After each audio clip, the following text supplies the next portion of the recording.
বন্ধুরা, আজকে আপনাদের কাছে নিয়ে চলে এসেছি কচু বেগুন ইলিশ দিয়ে রেসিপি কিভাবে করছি আপনাদের দেখাবো। মধ্যে পরিমাণ মতো তেল দেবো, একে একে মাছগুলো দিয়ে দেবো। মাছগুলোকে উল্টে নেবো।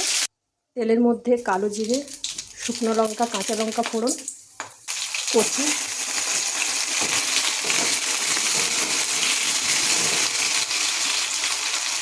পরিমাণ মতো নুন, হলুদ ভালো করে ভেজে নেবো।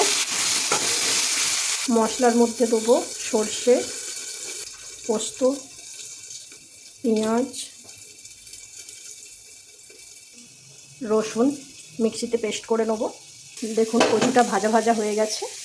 এবার বেগুনগুলো দিয়ে দেবো।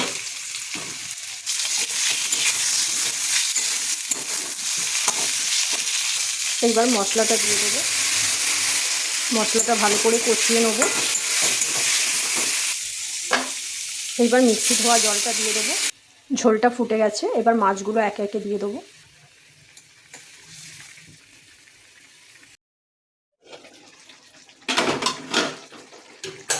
দেখুন বন্ধুরা, লুকটা কত ভালো এসেছে। এই রকমভাবে আপনারা কচু বেগুন ইলিশ দিয়ে গায়ে মাখা ঝাল করবেন, খুবই খেতে ভালো লাগবে। দেখুন লুকটা কত ভালো এসেছে।